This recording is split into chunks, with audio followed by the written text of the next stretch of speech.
South Africa, a land of change, but along with political and racial enlightenment, has emerged a force which is putting the smile back on the faces of the sports-mad South Africans. It's called football.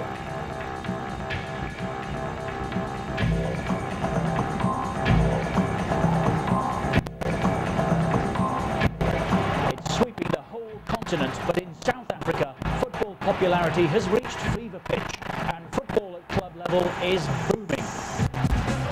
The national side, the Bafana Bafana as they're called, are already the African champions. They're favourites to reach the World Cup finals, and now they have England in their sights.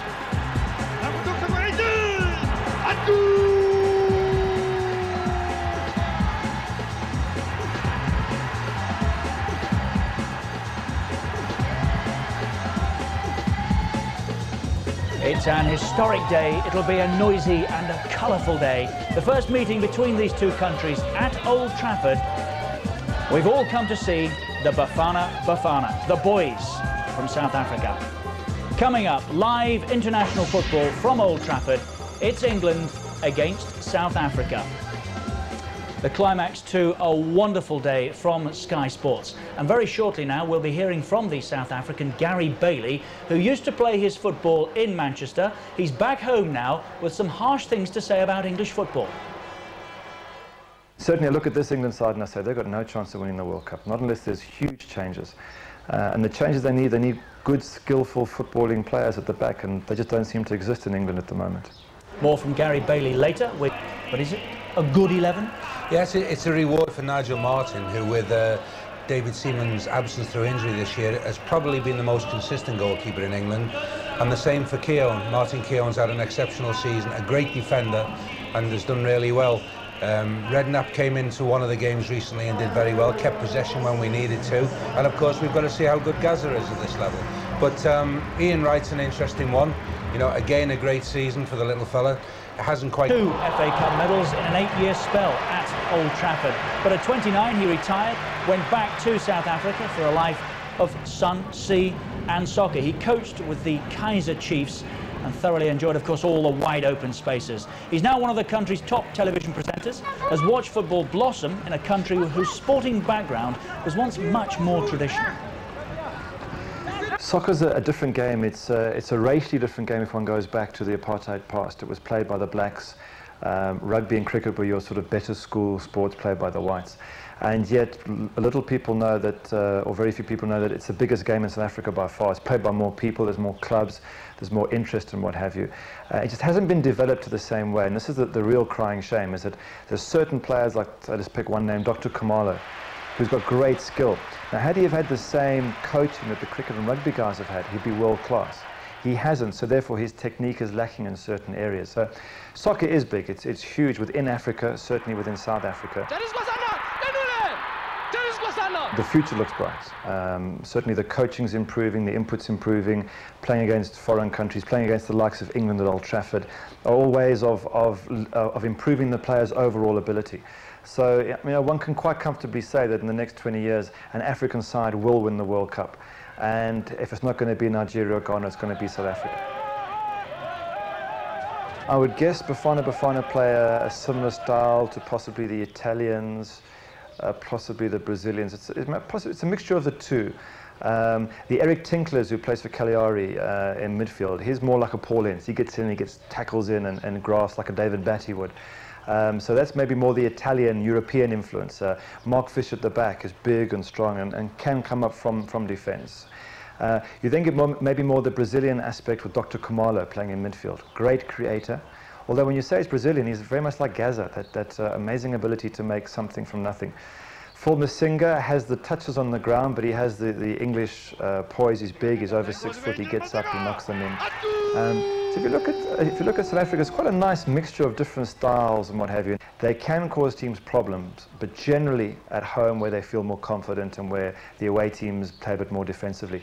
If pressure's put on the Bafana Bafana backline, then like any team that maybe are a little step below the top level, there could be a few cracks, and could be a couple of goals. So that's obviously the weakness in defence, but a very capable and very exciting side going forward. Predictions are always difficult because it depends so much on obviously what happens, especially early on in the game. My concern for Bafana Bafana is that playing at Old Trafford, yes, the players have played against great players and they've played in big stadiums, but they might just be a little bit uneasy. It's a theatre of dreams. It's very imposing. They're playing an England side which is imposing in itself because we get all the English football here. So if there's any players that they will know, and they will revere the Alan Shearers, the Gazzers, whoever they pick, they will know them and think, wow, these are good players. So psychologically, all I hope is that the guys get on the pitch and think, hey, if we play well, we are good enough to win. We don't have to worry about England. Easier said than done. One tends to always worry about where you're playing and the emotions involved. The England team worry me. They worry me from an England supporter's perspective. I look at them, I look at South Africa with the same light because I've played for both countries and I want them both to do well. For England, the inability to create from the middle, I think, is a huge weakness, especially against the likes of Brazil and Italy and Germany. The two central defenders, I don't feel can play enough good football. And there's times when everybody else drops off and they're left on their own at the back. One of them's got to come forward and make up an extra man in midfield. And they're not doing that. They sit tight at the back. They're very uncomfortable on the ball. They don't make up extra players. So I think that's a huge weakness in England's team at the moment. Likewise, in the midfield, they've got hard grafters like Batty and Lee and Ince. I'm not so sure they're creative enough going forward. You've got to create from the midfield. You can't keep going wide the whole time. So I would look at them and say, going forward through the middle, very, very weak in world terms, world-class terms. Yes, always wonderful approach to the game. The English players have magic, so much guts, so much belief and what have you. But if Bafana go at the central two with pace, and Jerry Scorsano, if he plays, if he takes on the big central defenders, who are generally not very, very quick, then he can find gaps, he can really make things happen at the back there, and get England onto the back foot. And certainly I look at this England side and I say, they've got no chance of winning the World Cup, not unless there's huge changes. And the changes they need good, skillful footballing players at the back, and they just don't seem to exist in England at the moment. Thoughts of Gary Bailey. It's a beautiful evening in Manchester as the South Africans, Bafana Bafana, the boys, continue to go through their synchronised warm-up. Their first ever game in Europe, post-apartheid. And they're going to enjoy themselves, so too as some very good support. Old Trafford, a near sellout. Word from Joe Royle on Gary Bailey's thoughts on England. Is he right? He's somewhat controversial and somewhat harsh, but you can see what he's saying now. Georgia at Wembley, you might recall, it was a fairly shaky start, but when they settled down, they got what they wanted, which was World Cup points. There's a chance here for England and for Teddy Sheringham.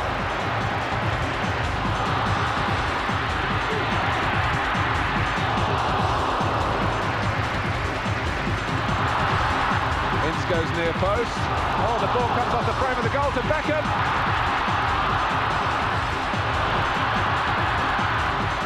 And Sheringham's in there! And Shearer and Sheringham combine. So, with his right foot was a weak back pass. Beckham is there!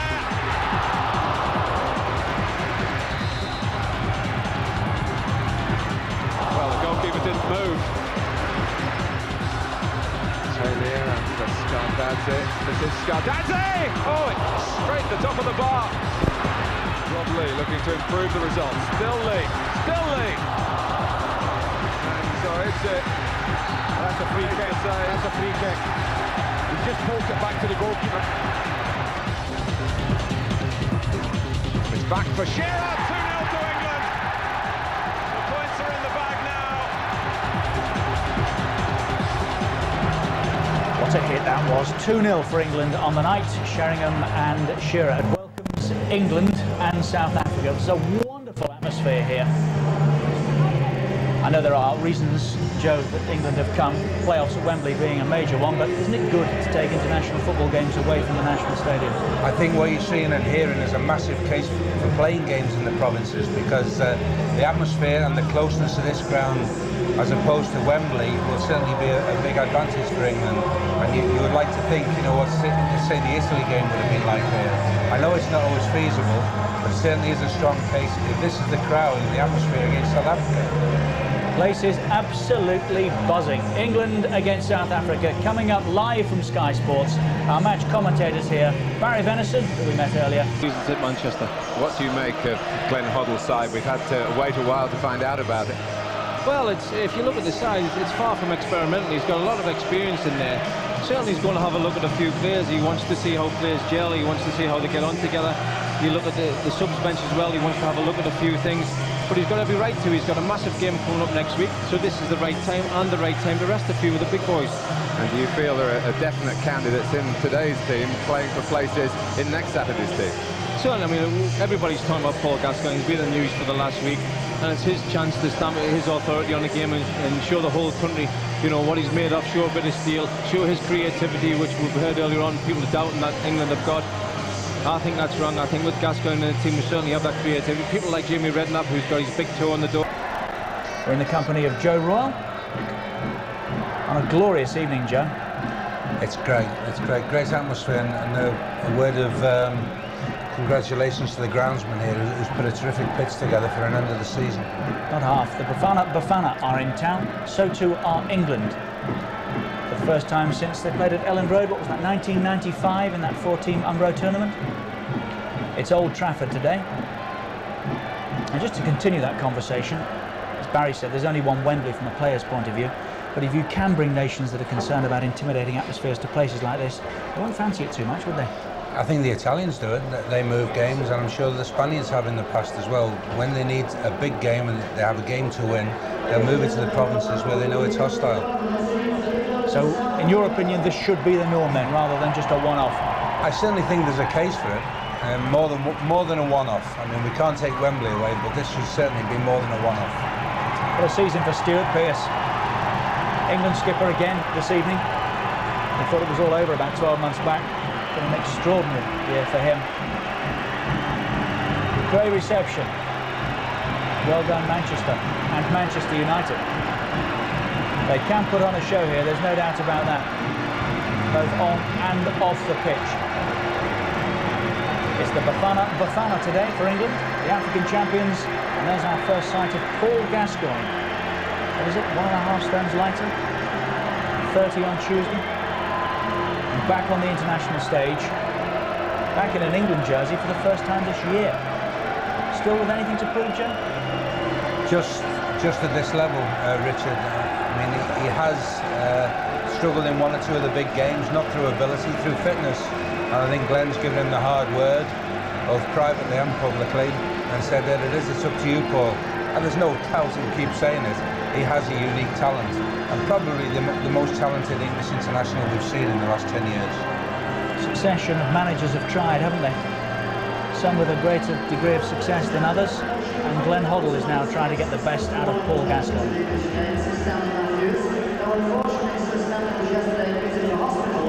As you can probably hear, the announcer here at Old Trafford making the point that Sir Stanley Matthews was our guest of honour this evening. Of course, Paul Sir Stan was taken ill yesterday and is in hospital, so we do wish him well. If you're with us, Sir Stan, good luck to you, as does everybody else here, as you can hear. Grand old man of English football, Sir Stanley Matthews. Very shortly now, I think, the presentation of the teams and then the national anthems. It's a great day for these South Africans, isn't it? Wonderful. You wonder how far down the line they might be towards a World Cup had it not been for apartheid. Because even during apartheid, there were players coming out and going to America. The Wegley brothers, John Osono, players like that who are known in the football game but just never saw international football. They need 4 points really from 2 qualifying games now to make the World Cup finals. Gary Bailey, as we've heard, insists that an African nation will win the World Cup within the next 20 years.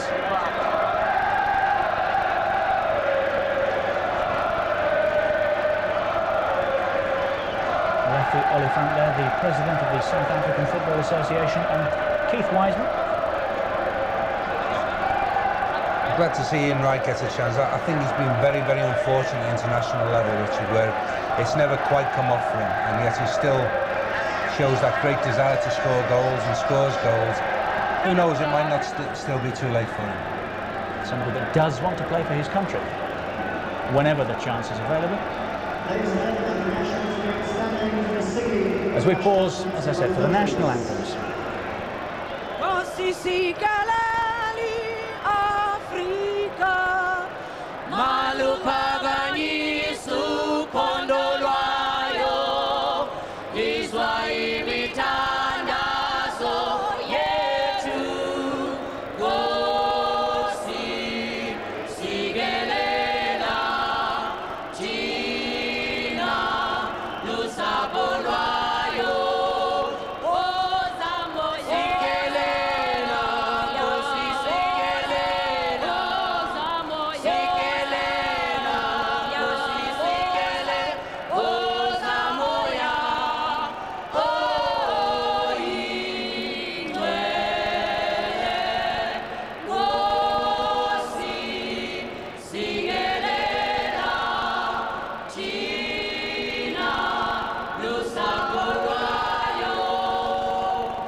Wonderful, delivered with true passion. This really is an historic day for the Bafana Bafana.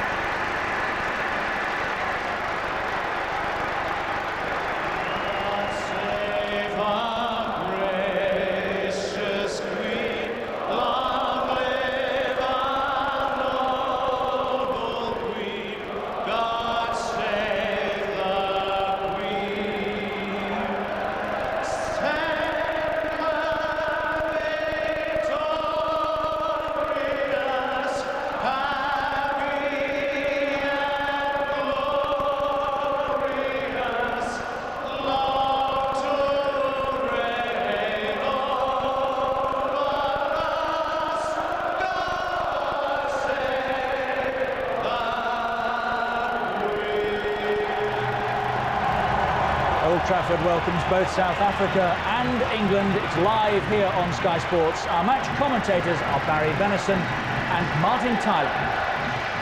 Welcome to a match that certainly has an importance historically, only made possible by what South Africa's coach Clive Barker calls the political miracle in his own country, which let South Africa back into the world football fold 5 years ago. Paul Gascoigne's international isolation has lasted only 6 months, but his latest comeback, dominating discussions since his place in the side was made public a couple of days ago. Something of a protectionist policy by Glenn Hoddle today, with Poland in mind, but only 2 of the 11 have not appeared before in the Hoddle era. Nigel Martyn, whose last cap was awarded by Graham Taylor almost 4 years ago, and Phil Neville, the only Manchester United player picked to start on home soil, though 4 more are on the bench. And with Alan Shearer the most notable absentee, Stuart Pearce becomes the 4th different captain in 7 games this season. I think what we're looking at here, Martin, I think we're looking at Jamie Redknapp hopefully going to show us his vast array of passing ability. He'll be the one who'll be sitting there and spraying the ball about. We know that Ian Wright's got fantastic movement up front. He's very quick, and Teddy Shereme's usual very wily, clever self, dropping off deep, sometimes joining up with the front man. I think that's what we can expect from England today. Well, South Africa set out a side very similar to that which became the African champions last year. 9 of this 11 took part in the final. As far as current selection is concerned, the former captain Neil Tovey is back. Clive Barker put out a team in Zaire last month without a sweeper. Tovey is in that position today. And number 18, John Moeti, comes in midfield. British viewers, of course, know all about Lucas Radebe, still of Leeds United, and Phil Masinga, who spent a couple of years at Elland Road. Well, there's only 1 or 2 names familiar to most of us in England here. You know, we know about the boy Fish from Italy. Certainly we know Phil Masinga. Most of the other boys we don't know, certainly an unknown quantity to most of us. I'm looking forward to seeing them. Well, at the end of a week in which one brilliant but unpredictable talent has left Old Trafford, it's ironic that another returns, at least for today, on this pitch. Paul Gascoigne, some 17 pounds slimmer than of late. Well, Lucas Radebe spent most of yesterday negotiating bonuses for the South African players. It put the training session scheduled for here back some 6 hours. And it was a shame, really, because there have been many plus points from South Africa's visit already, their accessibility to football fans here. But certainly the ground staff in this famous stadium didn't appreciate that delay. And one wonders whether the concentration of the South African players for this epic, historic contest, certainly from their point of view, would have been distracted by that. We shall see. Clive Barker says they've come here to win the game, and he will personally be very, very disappointed if they were to lose it. So only 3 of the England side that started against Georgia: Lasseau, Lee and Sheringham, but others playing for the opportunity to be wearing England white next Saturday night in Poland. So the European semi-finalists about to kick off against the current African champions, both in the process of fighting for a place in the World Cup finals. I don't have to spell out for you the importance of England's game, but South Africa 2 weeks today have a match just as vital in their qualifying section at home to Zambia. So both sets of players wanting to prove their worth in the sunshine in Manchester this evening.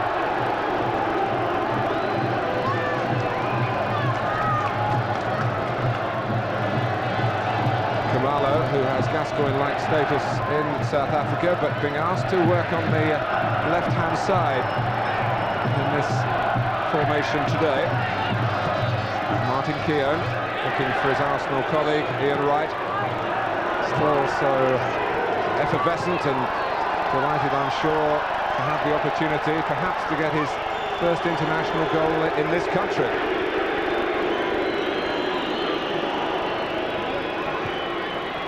Tinkler. And now Mark Fish, who had trials here with Manchester United but opted for the security of a contract with Lazio in Serie A. Fish again. England break it up with Lasseau. The officials, incidentally, all come from Sweden. Free kick taken quickly to Sheringham. Phil Neville arriving at pace. As Radebe went in, a lot of glances, including ours up here, at referee Anders Frisk, and Anders Frisk said no penalty. I think what we're going to see this afternoon, Martin, we're going to see a few passes just not quite getting there. They're going to be a little bit short. The pitch is a little bit dry. You can see bright sunshine.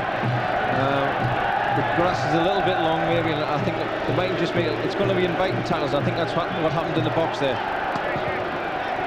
Tinkler, the anchor man in midfield, with support in that area from Moeti today.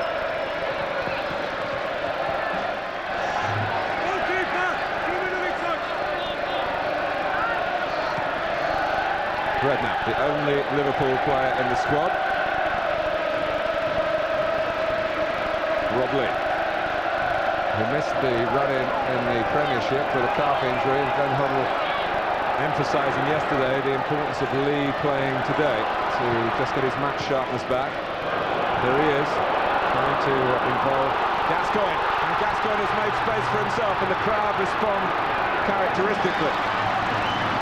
Lasseau, and Toby is there to get it away, but not very far. Gascoigne again. Lee. Well, Gaz has been involved in everything, hasn't he? We're 3 minutes into the game and he must have had 10, 12 touches. And the last 2 or 3 he's had. This is what Paul Gascoigne's all about. The lad standing square, puts it through his legs. You're looking for a bit of magic. keeps calm. Great ball in here. So England have a corner. Over Sheringham and Southgate.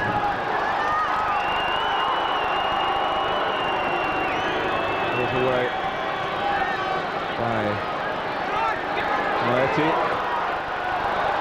Here he is again, having linked up with Khumalo. Masinga wanting to get involved. He's been here, of course, before with Leeds United. Moeti, Masinga. Scoring, gets it back for England. Lee. South Africa feel the first 20 minutes absolutely vital.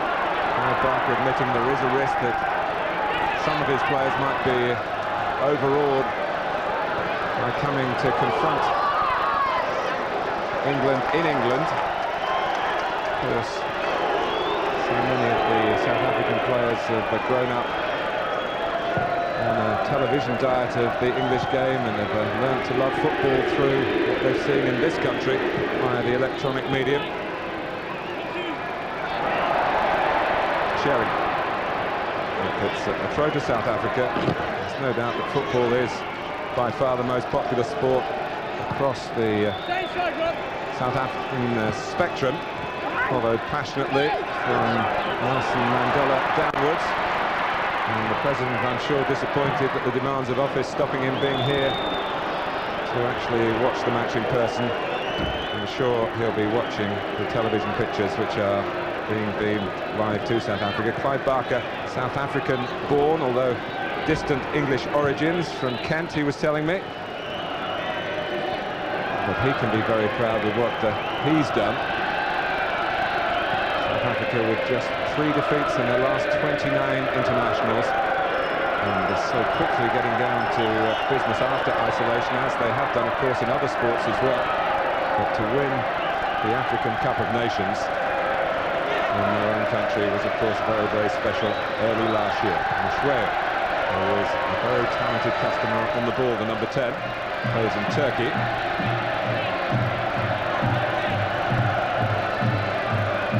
Stuart Pearce. As is pretty much the norm on the relative back three, back fours are not being put under too much pressure at all. England have obviously decided today, with the heat of the opposition, not to press South Africa in their own half. They'll let them have the ball at the back comfortably. It's not hurting them. It's obviously a ploy that they've got to bring into the big games coming up in Poland. Sheringham. Wainwright is flagged offside. One thing that the England camp feel is relevant for next Saturday is that Poland, they feel, defend in a similar way to South Africa. Well, this can only be an educational trip, really, for both sides. Certainly for South Africa, this is new turf for them, and they're playing against a top-class international side. And for England, again, it's a learning process. They're playing against players with a lot of ability, certainly a lot of flair. And let's just see if the disciplines is good. That's far too long from Tinkler.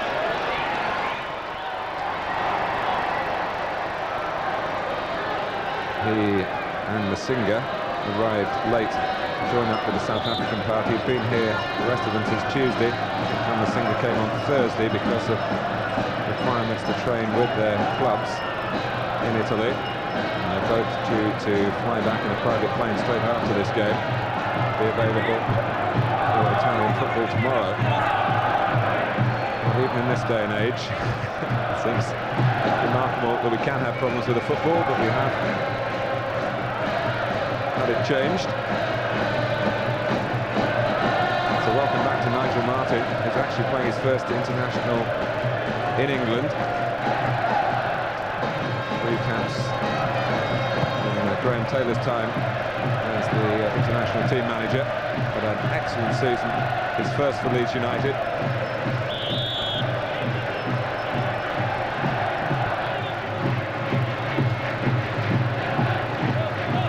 Against Lasseau. The game hasn't really kicked into gear yet. It seems a little bit slow on the Boris. Certainly, I think it's got something to do with the pitch, but I think the teams are just feeling each other out at the minute. There's one thing for sure: South Africa certainly don't want to come here and be embarrassed with a 4 or 5-0 scoreline. The one thing they've shown is they've got an awful lot of pride. It's the last thing I need is a drubbing here. I don't expect it to be a drubbing, to be honest, but that's obviously what they're doing at the minute, just feeling England out. Taking plenty of players behind the ball with Toby, who was left out for South Africa's last game, as I was saying. But although they won that game, there was a lack of certainty about their defensive cover. And Toby recalled.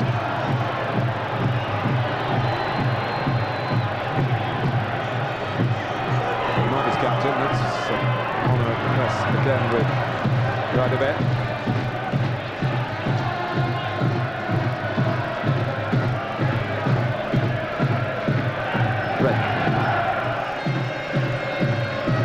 Southgate, who hasn't started either of the last two World Cup qualifiers, Italy and Georgia. But, an impressive attempt to switch the play. Masinga trying to give Keown a problem, but tugging away Martin Keown's shirt, and that'll be a free kick to England. It's a big responsibility in the back three today. They're not going to be involved for a lot of the game, but they've got to make sure that they're regain full consciousness. They've got to keep their mind on the game 100%, otherwise they'll get caught. Phil Masinga is a big, strong, fast-running athlete, and he's well capable of embarrassing people. He's back in favour with South Africa after actually stepping down as an international footballer because he was unhappy with the barracking he was getting from a certain section of so-called South African support. Sheringham, as he loves to do, to come deep. And Tinkler got to him, spins away to Augustine, who is the second striker in support of Masinga, who he tries to find here, but Southgate saw that one coming. I think one of the things that Glenn Hoddle will be conscious of today with the team he's selected, especially in midfield. Yes, we've got the creativity of Paul Gascoigne and the passing ability of Jamie Redknapp and Robert Lee joining there, but what you lose when you lose Paul Ince and David Batty is that natural tenacity to go and win the ball back. So it'll be interesting to see what happens when South Africa is sitting on the ball in midfield. As Batty is a substitute, Ince not available for this fixture.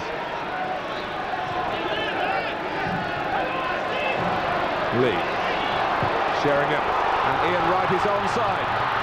It's Wright using his pace, and I don't say the goalkeeper did very well because Lucas Radebe couldn't catch Ian Wright, but the goalkeeper saved South Africa. Lucas Radebe was caught sleeping in the back there, he's dreaming. Ian Wright's making one of those very intelligent runs, he's very quick, and the goalkeeper in the end uses his legs, keeps the ball out. That's Ian Wright at his best, explosive, finding space, working off people's shoulders. Redknapp in powerfully, and the pass by Wright sees another offside decision go against England, and Sheringham in particular.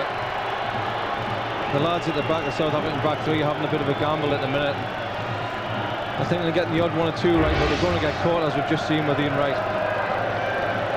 Didn't look offside, and it certainly shouldn't have been flagged. Kamala.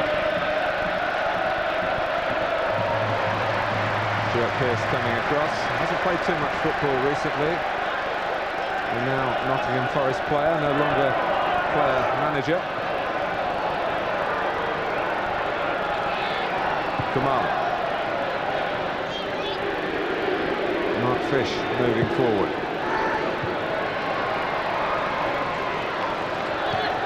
Moshwe. Now Moretti. For the movement from Masinga, out of harm's way by Philip Neville, still only 20. One previous cap a year ago in Beijing.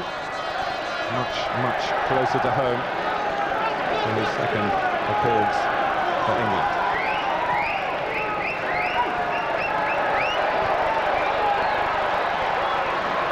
Moretti. After some nimble play by Dr. Khumalo. He's got a lot of ability, the doctor, hasn't he? This is what I'm talking about. We've got three players around the ball and not one of them's going to make an effort to win the ball. The three of the England lads just stood back there. I think if Paul Ince had did it back, I think they would have had the foot in there.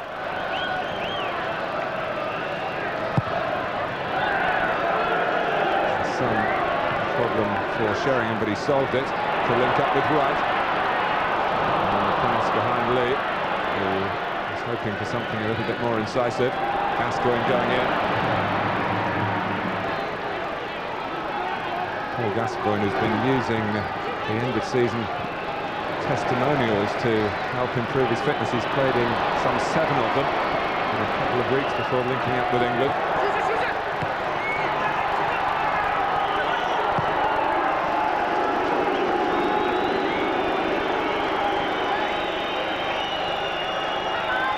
Incidentally, Glenn Hoddle was pretty happy with much of England's work against Georgia, but he does accept that the nature of the win wasn't particularly crowd-pleasing.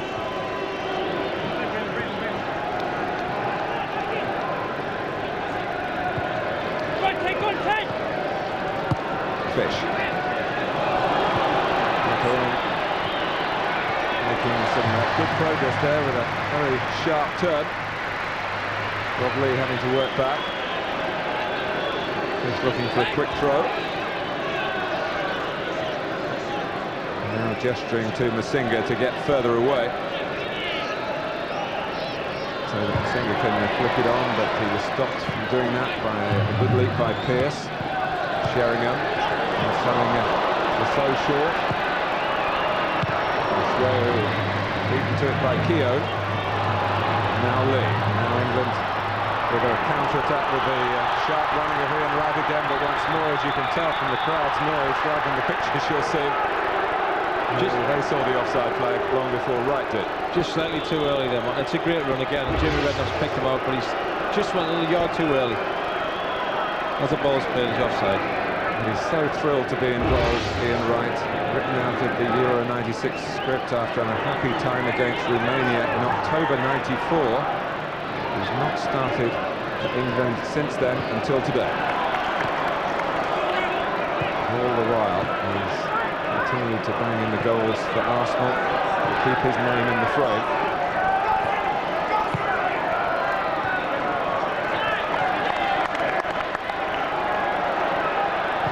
Keown. Gascoigne having a good look round. Pearce. It's quite a seasoned look to this England team. 6 of the side 30 or over, and Gascoigne will be 30 on Tuesday. Tinkler. Into a bit of trouble in the shape of Sheringham, who solved his difficulties. And an outlet on the left with Khumalo. Moeti. Now Masinga. Plays in the second division, Serie B in Italy these days. Fish. No one running on for the longer pass, trying to get in behind England. For all, I suppose, imagination and flair, we haven't seen too much around our box. Granted, they haven't had too much of the ball, but they seem to run out of ideas up and around our box. The best effort they've had, they've just knocked in 2 crosses, and you would expect England to gobble those up all day. Lee and the So trying to get their act together on the left-hand side for England.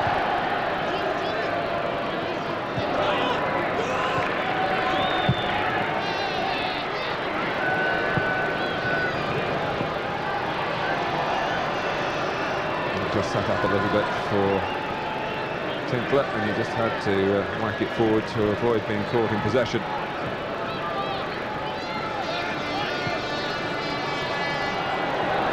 Pearce, another on the senior side as Wheelock has made a run through in the central striking position now, and then keeping it short between today's captain and the Redknapp.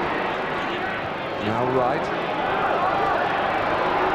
Easy for Aranza from Rugby's back pass, and both Toby and the goalkeeper turning on the captain and saying, That's a bit fancy for this type of situation. Wasn't the kindest ball back to the kick, was it? Bit of spin on that. The goalkeeper's completely misread it. So the misjudgment by Lucas Radovic, leading to an England corner. And some pushing possibly against Keown. Any kind of movement will win there last third from Ian Wright and Teddy Sheringham seems to flourish, and they don't seem to have the ability to follow him on and pick him up tightly.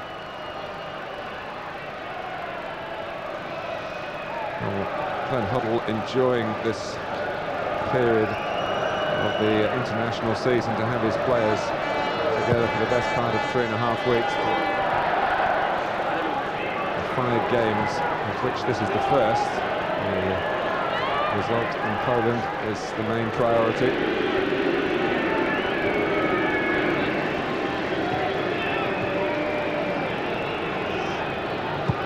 Fish.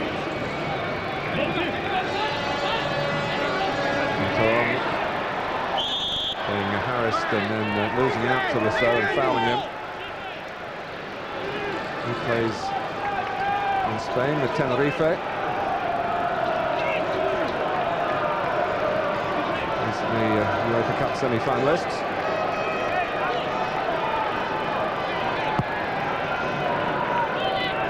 Sheringham astutely down to Lasso, back into Sheringham's path again. Wright and Lee in the centre, and Philip Neville as well. Comes to Phil Neville, and to Rob Lee. Still Rob Lee!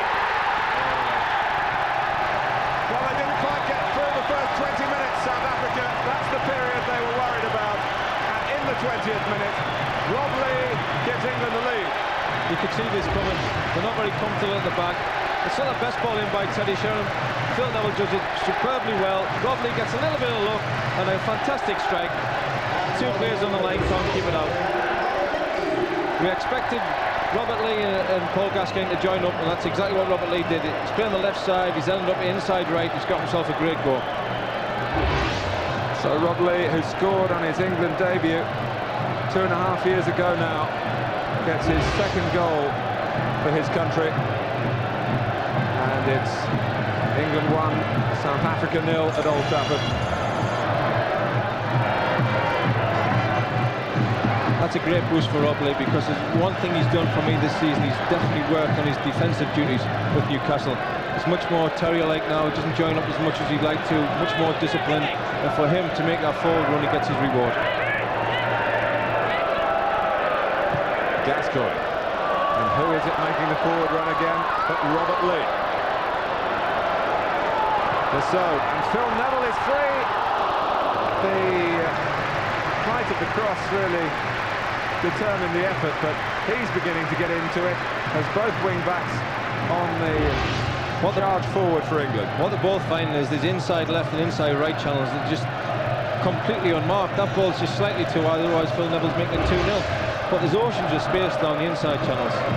Well, I think Dr. Khumalo, who's been asked to play as the left wing-back for South Africa, is finding it maybe a bit foreign to his play. I think Dr. Khumalo likes the wing, but he doesn't like the back bit. Well put. And Philip Neville, who was involved in England's opening goal, almost in for number 2. He's learning the position, of course, himself, because Manchester United so often operating with an orthodox, if that's the right word, back 4. The thing about Phil Neville, he's got a great engine, he's a good athlete, getting up and down is no problem for him. And we mentioned actually in our commentary of the Georgia game that Gary Neville had said that Phil Neville was much better going forward than he was. I think them brothers, I think they love each other, that comes across this thing. He was talking himself out of the team. Here's Ian Wright.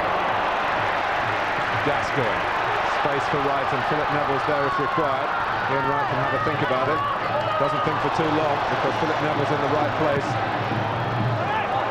Goalkeeper's come a long way, and it wasn't the easiest ball to deal with. It was not perhaps the strongest England player in the air coming in at the far post, Rob Lee, but Orense had to get there, and he did at the cost of a corner. It's the movement from Philip Neville, overlap and run. The goalkeeper manages to cope with it. We've got plenty of England players in the box on that cross.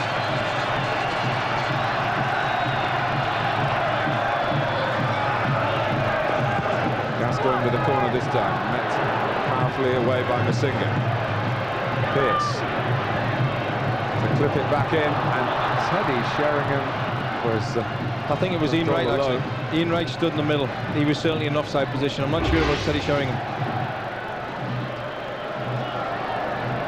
Yes, there's two offside. But they don't seem to be two together when they're coming out. They seem to be all over the shop.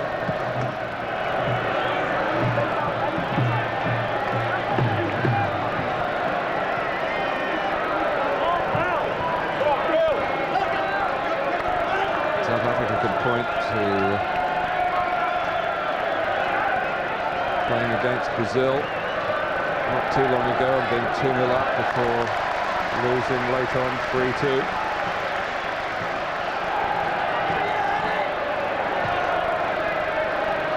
And they've had good results against Germany and Argentina, but at the moment England are finding plenty of adventurous avenues. Now they have to defend against Moretti's thoughtful ball in. Gareth Southgate did that defending. Moretti again. Mashreo. Radebe, knocked out by Toby. Mashreo, who has the ability to really influence this game, and it's almost as if maybe conceding the goal has acted a bit of a jolt to one or two of the South African players, certainly in the attacking side of their football. Yeah, it seems to. They seem to be trying to step it up again, but for me, the lack of imagination around the box. You expect teams like this to be bright and alert, little 1-2s, plenty of movement, but to get the edge of the box, and the best thing to go on seems to be a cross. But again, you've got to give credit to our back three and the two midfield lads sitting in front of the back three. Right. Full of life and full of imagination with that pass. Sheringham goes up for the header. Lee's coming in again. Good play by England, and South Africa struggling to find an answer at the moment to the speed of England's movement up front. That was very nearly a training ground goal. So many times, so many clubs do this week in, week out. Somebody going on the overlap, good strong run, play him in, cross, and then a head back across the goal, which you see Teddy Sheringham do, in somebody, third man running if you like, coming in. It's not very far from the perfect goal. Singer trying to be a focal point further forward for South Africa. There's absolutely oceans of space down this right-hand side with Phil Neville when England get the ball. Right. Just took a moment longer than expected to get up Ian Wright, but he's on his feet to join in if required in this attack, but Fish gets there before Sheringham and looks to counter-attack himself. Tinkler, Moetti, Mashreo.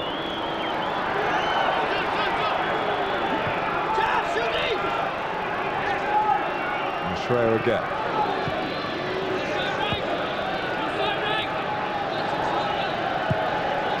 Be careful of the movement from midfield from Mashreo in particular then. There's a bit of ball watching going on in that department from Ben Holland's team.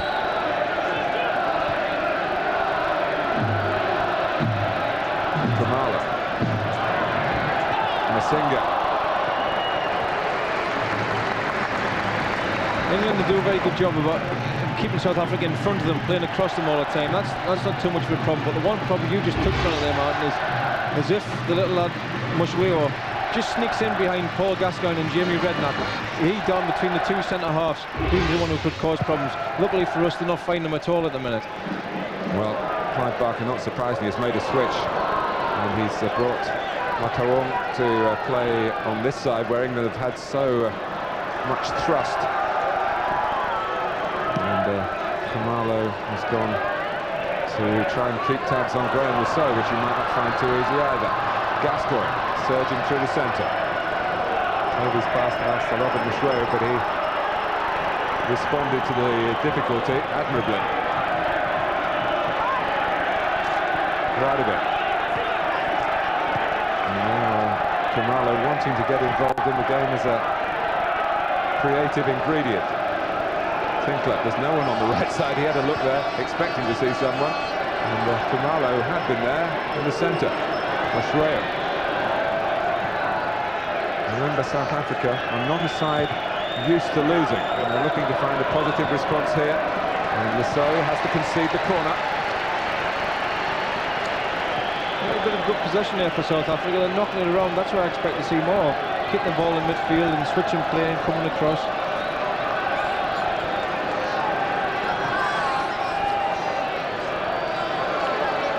So South Africa have their first corner. Khumalo to take it.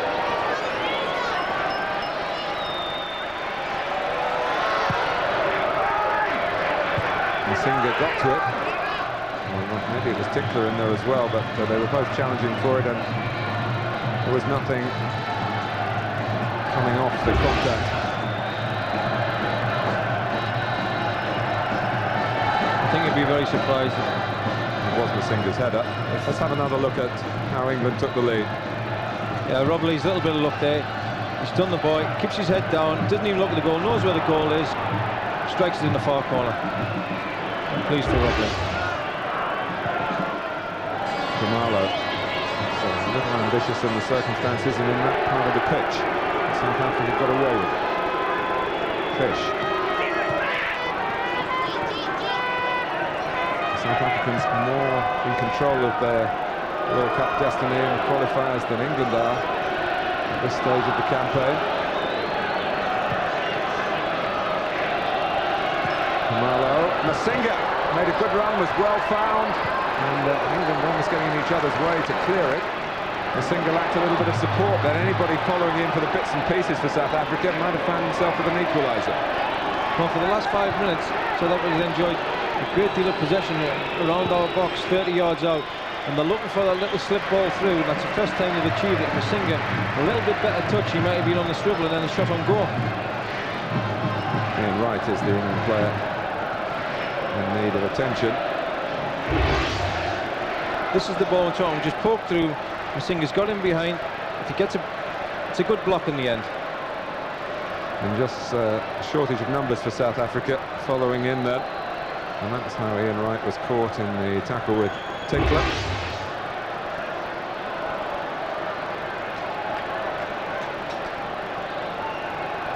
And look at that, for possession. Well, we said the last 5-10 minutes they've been knocking the ball around very comfortably. That doesn't really tell you how the game's gone. England's created the most chances. South Africa haven't created one yet. They've been much more the forceful team, England on the ball. South Africa's knocked it around at the back and haven't really achieved anything.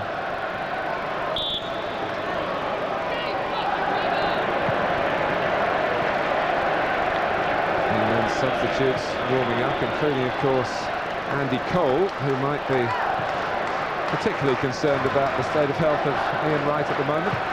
I'm sure Coley would love to come on, especially at Old Trafford in front of all his home fans. I don't think he's going to get on at the moment because Ian Wright won't want to waste the opportunity that's been presented to him today. He's roared back on, in fact. And he knocked the ball away from South Africa. It was Radebe, who incidentally needs an operation on an elbow, which will take place in England on Wednesday. Hopefully won't affect his availability for South Africa's next 2 games.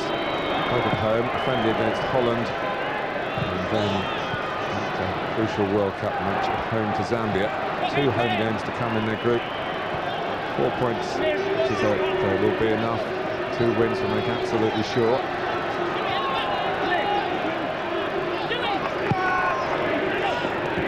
Toby.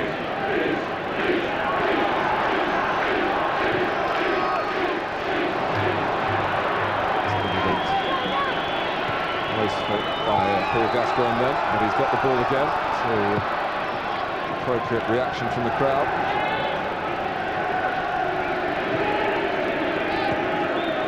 England can afford to give the ball away today a little bit more than they can next week against Poland, but in those kind of situations in midfield, I think Gazza could maybe concentrate on keeping the ball a little bit more. He was unlucky to a pass gone astray, but it's going to be vital next week to keep possession. Motor can't get past the younger Neville. Masinga. Hardaway has personally had a good season with Leeds United. Marty making fish, really just hoist it forward. There wasn't much else on. Keown just grazing it back to Nigel Martyn.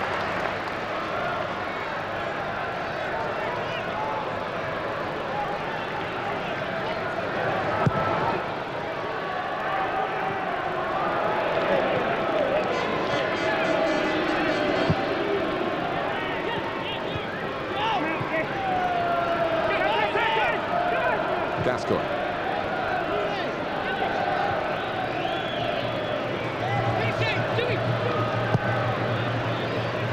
Redknapp. Lee setting off from deep again. But Redknapp finding Philip Neville. Well, we talked about Jamie Redknapp's range of passing, and that's one of his favourites. Taking the ball from the left-hand side, opening his body out in pink, right in the path of Philip Neville. His touch leaves the ball slightly under him, that's why he's got a slash at the shot. If his touch is just a yard out of his feet, he can concentrate on his strike, but he was digging it out all the time. Coming up for you in the United Kingdom for Sky Sports viewers, the continuing coverage of the playoff, the Division 2 final, Brentford against Crewe tomorrow at 2. And on Monday for a place in the Premiership, Crystal Palace against Sheffield United.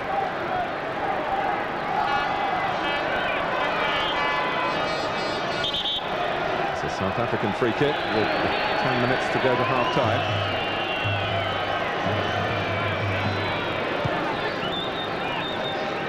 Moeti. Motor.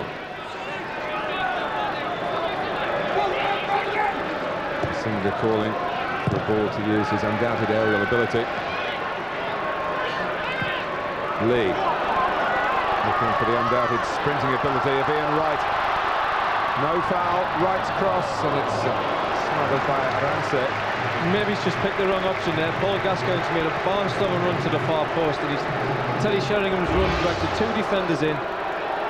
Ian Wright using his pace and strength, knocks the boy over. He has a look. He's just Paul Gascoigne just coming to the far post. I think we've just missed it, but Teddy Sheringham actually drew the 2 defenders, and Paul Gascoigne was wide open. Well, Wright shoulder to shoulder in the mind of the referee with Lucas Radebe. South Africa's captain in need of attention.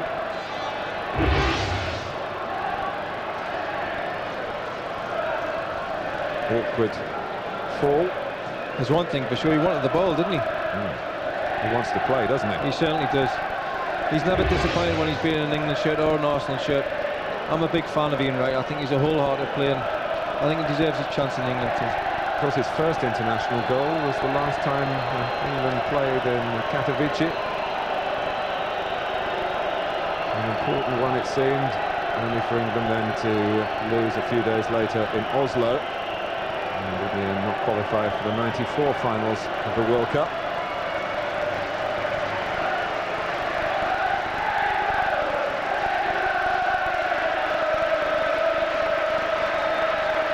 Barker has got some concern here.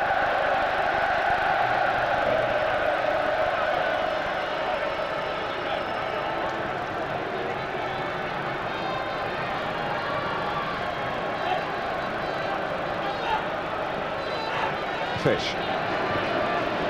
Masinga with Pearce at his back. Fish again.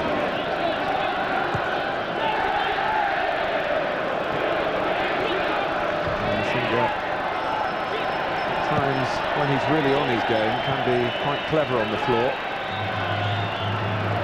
trying to play with a positive approach to encourage those playing behind him. Tinkler, it spins away for Sheringham. The pass is for Ian Wright to take straight away, and Haranse was grateful that it came straight at him. This is what Teddy Sheringham's in a team for. He's the link between the midfield and Ian Wright here. It's great vision. Actually, if Graham Lasso was on the left side, if he'd carried on his run, he was clean through. England continue to make the chances. They've taken one of them through Rob Lee in the 20th minute. Here's Lee now. He could do some defending, but doing it to his own advantage. Wright's just looking across the line, able to hold his position to stay onside. Gascoigne making up the ground on the far side, and Ian Wright has given that one away, but he was alert enough to get it back. Gascoigne still waiting. Sheringham still twisting and turning to try and get free in the centre, which he's done on a couple of occasions. The ball hasn't come. He's still free at the back post now from Redknapp's ball. Sheringham can get it down. It's a very tight angle. He obviously played the percentage ball, but no one had kept up with the play for England. Teddy Sheringham's movement has been absolutely fantastic. He's taken up 3 different positions. The last position he took was off centre-half shoulder, and Jamie Redknapp picked a pitch of a ball out, and he was just unlucky he couldn't get under control for the shot.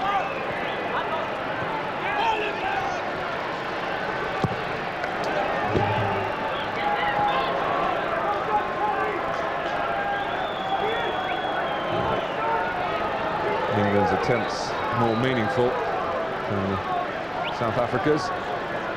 And Nigel Martyn hasn't had, exactly come for a catch. He hasn't had a soft shot to stop, never mind anything else. Here's another one. He must keep his concentration.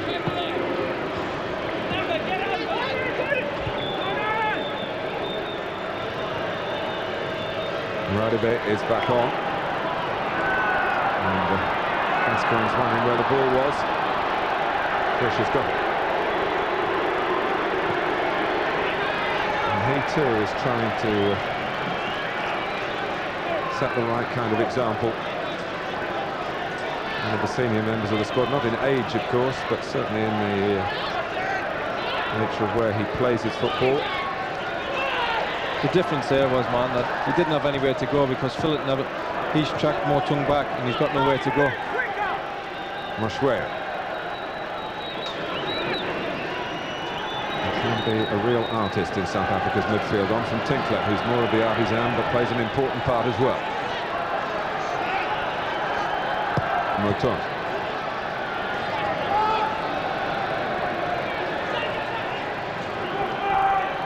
Tinkler again.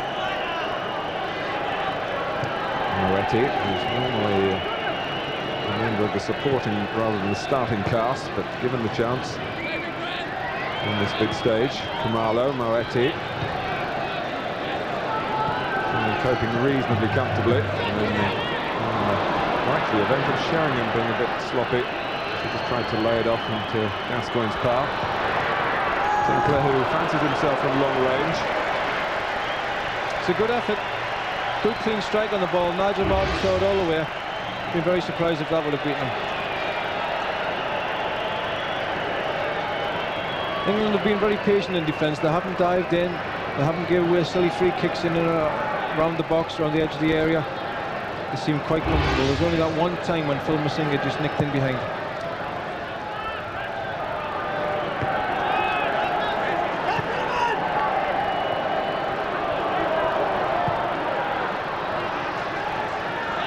Don't be totally fooled by the sunshine here. It's not particularly warm. The temperatures shouldn't be a problem for the players. Martin, we're in Manchester, we've got to be delighted it's not raining. You said that, Barry. I'll get the stick for that one. Lee, Gascoigne. Sensibly to Philip Neville. Wright gets to the cross because there was a slip. And again, I have to say that Khumalo doesn't look the most natural defensive player. Ian Wright was concentrating so hard to get to the ball. He expected to be getting their challenge, but he wasn't. Neville. Gascoigne. Redknapp. Not by Tinkler. It's good work by Masinga to get a foot in there. Augustine has found it hard to get into the game because there hasn't been quality supply to the two front men on a regular basis.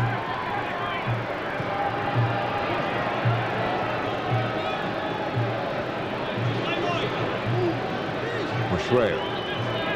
Masinga again darting about intelligently. Moshwea using him as a decoy and now giving him the ball. And going for the return pass. It held up. Mashweu hooks it. Goal was Masinga! Well, that is a tremendous moment for South Africa. Phil Masinga, who had a spell in England, scores against England at Old Trafford, 1-1. It's the 1-2, it's the give and go. It's a dart run in behind. He gets in behind Robert Lee, who for once hasn't tracked him properly. Flick over the Phil Masinga's on the end. It's Martin Keown possibly could have been further around there. Once he's got in behind Rob Lee. But Masinga, who'd been involved earlier in the move, kept on moving and was there. Mashweu might well have been going for goal himself, but Clive Barker salutes a famous goal for South African football.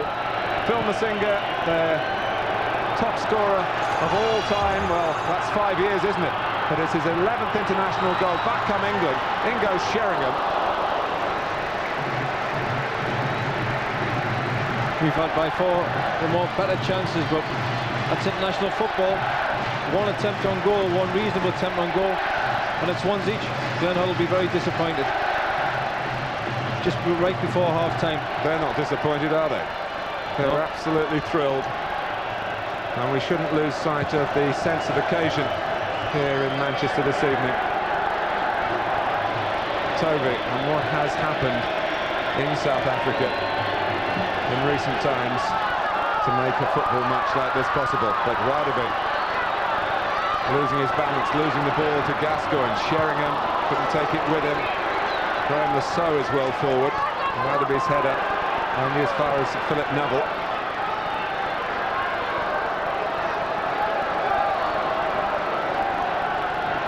Gascoigne, Lasso, England trying to get back in front before half-time. We're in stoppage time at the end of the first half. Pearce. Deep ball from Lasso. Sheringham making it something more than hopeful. There was Neville's shot. Mashweu, who really has come to life since England scored. Hardly had a touch of the ball in that opening 20 minutes. But not surprisingly, given how he played for the next 20 minutes or so, very involved in South Africa's equalise. Well, the goal certainly perked them up. They looked a lot livelier, looked brighter, up pacier. I thought they looked languid in the first 43 minutes. That goal's made an awful lot of difference to them. This is the South Africa style of play that I expected to see today, what we've seen in the last 2 minutes. Mark Barker didn't hide his thoughts. He said South Africa had more flair than England. But England had speed and strength and other qualities. And Ian Wright trying to put those virtues into practice in the last England attack of the first half, in which they've had the better of the attacking moments. And Glenn Hoddle's team able to go in front, but not able to hold the lead until the break. It was Rob Lee who forced his way through to make room for a very telling shot. But South Africa, with half-time approaching, through Philemon Masinga. And intriguing stuff at Old Trafford. At the break, it is England 1, South Africa 1.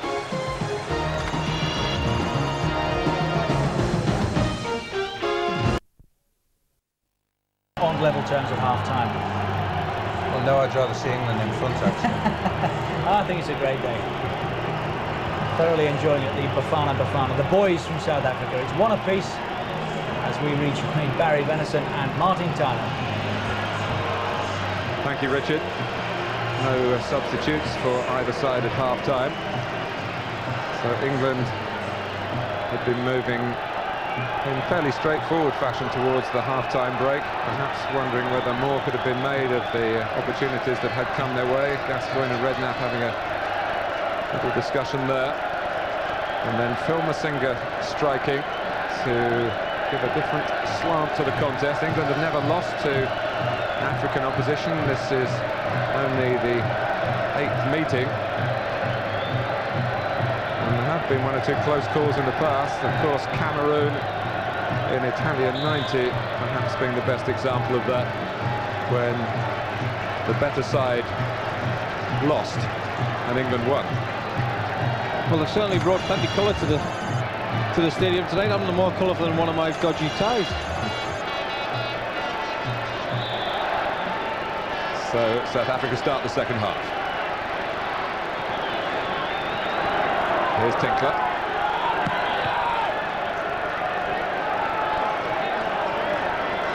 I always felt the first half, Martin, that England weren't in top gear. They had plenty left. They've always another couple of gears to go, and I think they might see a more aggressive approach from England at the start of the second half. Pearce, captaining England for the 10th time tonight, and reaching the landmark of 75 caps for his country. Khumalo. Now Moeti. Tinkler. Schreier, who is very involved in that equalising goal. He's been just out-kidded there by Jamie Redknapp. No wonder England trying to use the thrust of Ian Wright, which was so conspicuous in the first 45 minutes. Those are the runs that Wright loves to make when the opposing team's defending quite high up the pitch, because he's got oceans of space to run and oceans of grass to run into. And that ball doesn't have to be perfect, it's just got to hit the area and he's clean through. Well, a lot of estimates about what this crowd would be today. Started at the beginning of the week around the 30,000 mark, but very, very few empty spaces at the home of Manchester United. It shows the pulling power of the England team in the provinces. So Radaby committed himself to head the ball rather than kick it. It was always going to be a bit awkward. They haven't been very comfortable all night with balls into the box, or even little 1-2s into the box.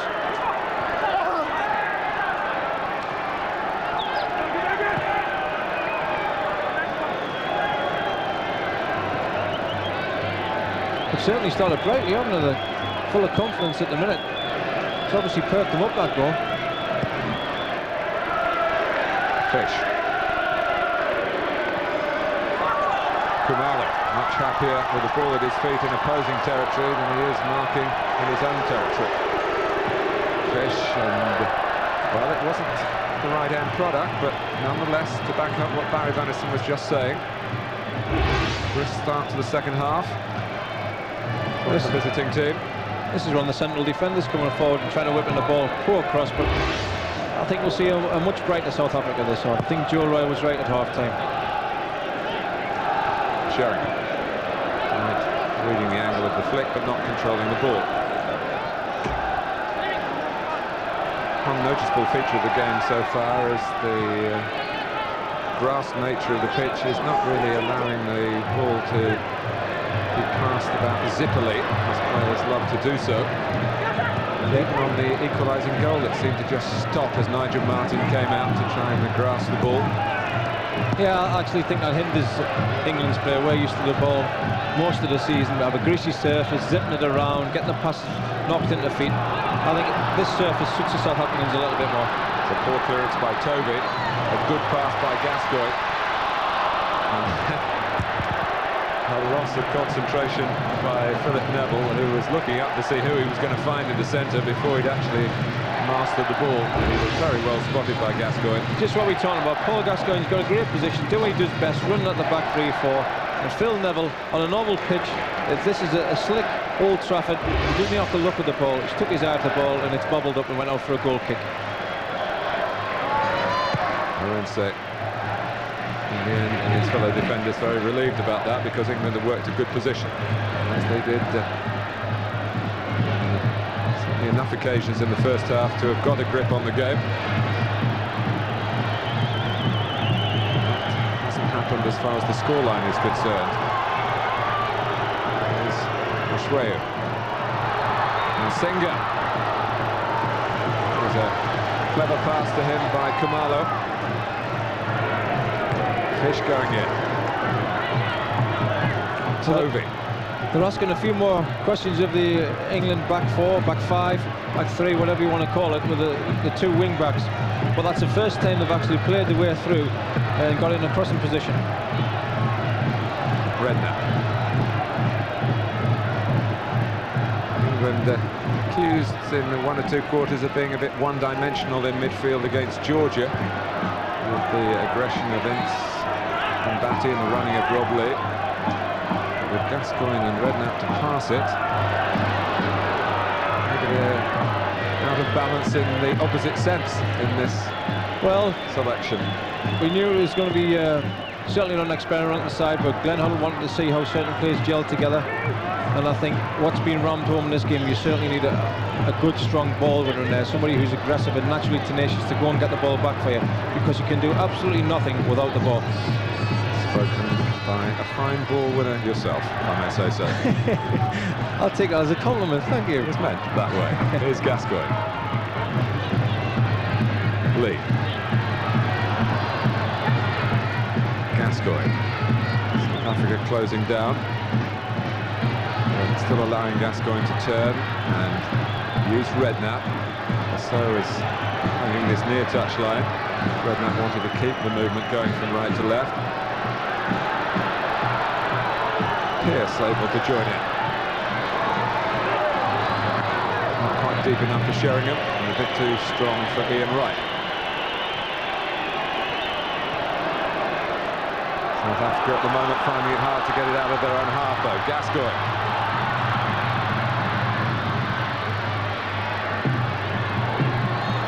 Redknapp. He can strike them much better than that.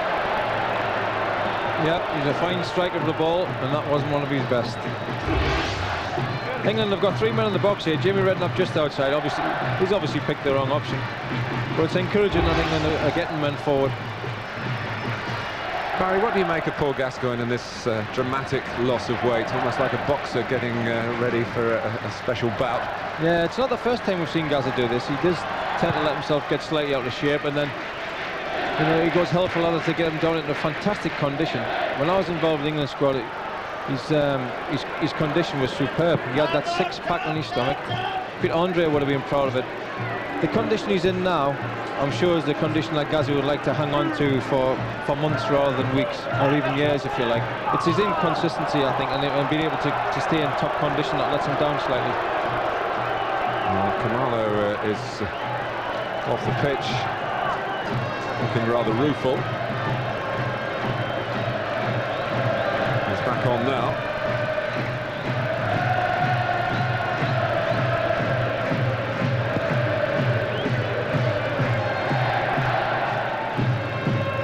Gascoigne, still 1-1. England trying to reimpose themselves in the second half. Keogh. Another who's recently been brought back into the international fold. Neville forcing his way forward. Pulled out of play, and Barry, just a chance to bring you a bit of news that's just been passed to me, that at your club Southampton, Laurie McMenemy has now resigned on the day that the manager Graham Souness has quit as well. How many shocks are you going to hit me with today? I haven't quit, have I? You tell us. Here's Redknapp.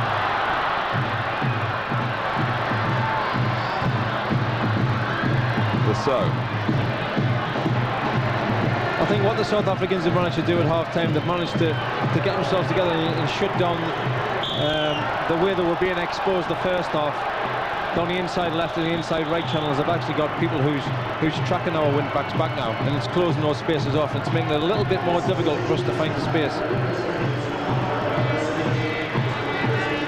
Well, Brendan Augustine has been replaced 9 minutes into the second half by Jerry Skosana. One forward for another.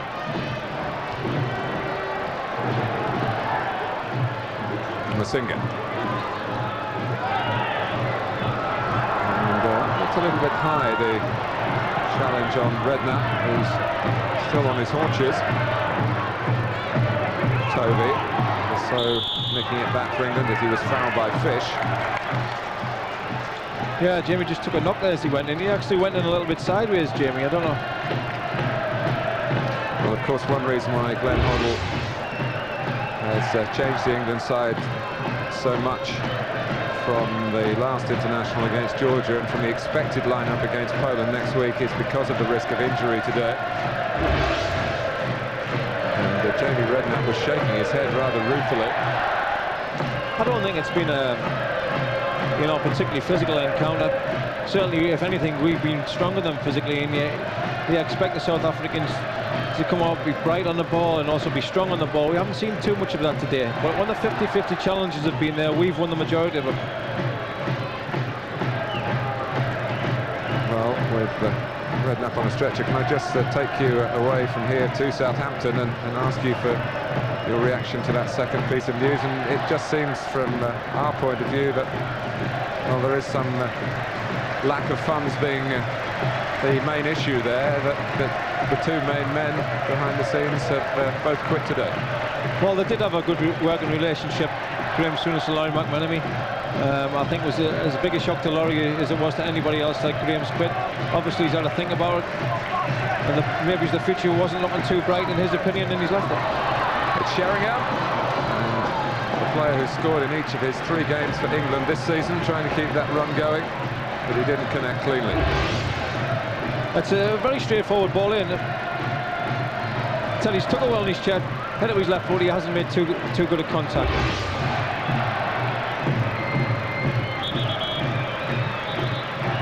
So Jamie Redknapp's game has ended.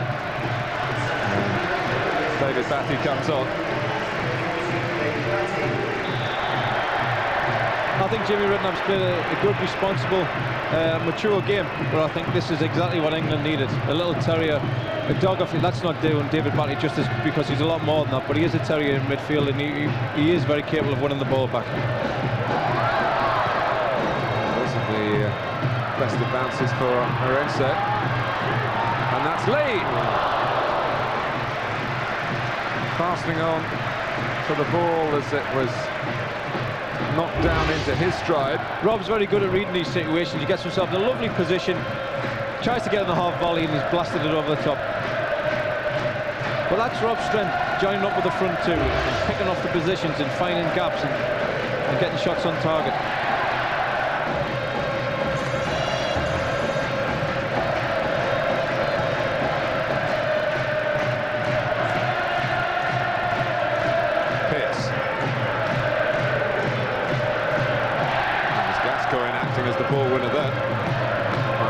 Rather than by tackling, as a foul by Batty. South Africa wanting to take the free kick quickly through Khumalo, and just in the end, the second idea to wedge it to Moeti. Mashweu. It was almost a carnival atmosphere. And the crowd getting a good contest for their money.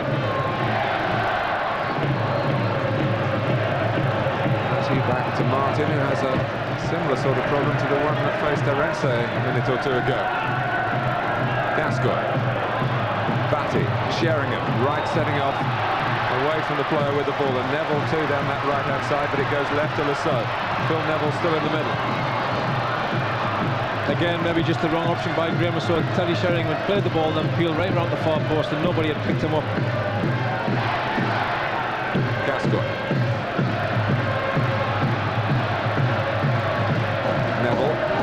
Rob Lee coming in from deep, he might still reach it, and in the end Orense not quite as exposed as seemed likely when Lee arrived at pace. Phil Neville 30 seconds before that had made a 40-yard run, and he made the space for Teddy Sheringham. This time he's picked out a great ball for Rob Lee. Just didn't get the look, just didn't get the rub of the green there. It was Mark Fish who knocked it away with an important intervention then. Almost an hour gone. It's a much better contest now.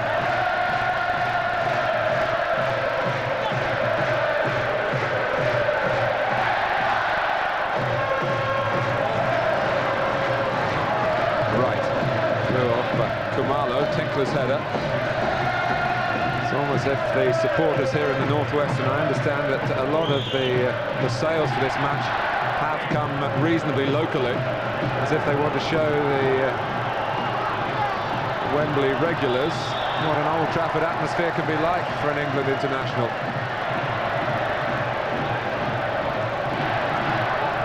England have just got to be careful. There's 2 or 3 teams now that just knocked off when the ball's gone dead, and so that it was took quick free kicks. They're just getting in behind them. The midfield I'm talking about. Keogh. Gascoigne. Again, Sheringham is there. And he's able to make progress. Tinkler's header almost diverting it back to Sheringham's continued run. But it stopped the pass reaching its intended target, Ian Wright. I think that was a little bit harsh. I think Gaz has won the ball fair and square. The game is now getting stretched. And when Teddy Sheringham broke past one of the midfielders there, he had 20-30 yards to go before he would have encountered one of the defenders. It's stretching now.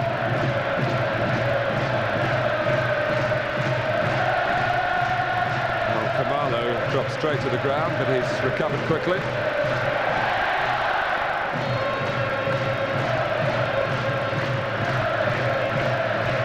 Fish with the free kick. Masinga making a nuisance of himself once more. Just apologising to Mashweu that he got too much on the header. The midfield man was looking to link up.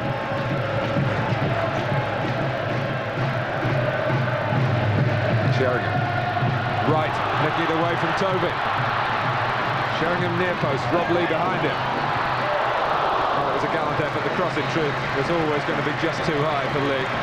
Great link-up play with Teddy Sheringham and Ian Wright. Ian Wright knows Teddy Sheringham going off the ball. He's got a great chance of winning. A little flick on. Ian Wright making a nuisance of himself. Has a touch, has a quick look, tries to pick Rob Lee out, and it's just a couple inches too high. But again, Rob Lee's the one who's breaking his neck from midfield to get in the box. He did all he could, Lee, but it wasn't quite enough. Khumalo, England thought he handled. The referee didn't. Moeti. Mashweu. Moeti. Who was able to squeeze it away as he was caught from behind by Lee. Fish. He was a pretty bold character and not in awe of any opponent. Well, it could have been Manchester United, remember. Yeah. Just a matter of Max Ferguson wanting to have a good look, which he was entitled to do, and Lazio preparing to take a little bit of a gamble and give him the contract without the try. Mashweu.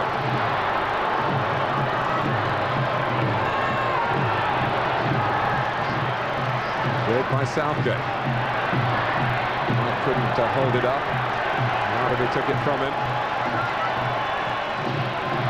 That goal just before half-time certainly given a lot of confidence. I don't know what the managers had to say at half-time, but certainly they've come out with a fresh face on for the second half. They'll look a lot brighter, they'll look a lot sharper, they'll look as if they're more interested. They certainly look more threatening round our box.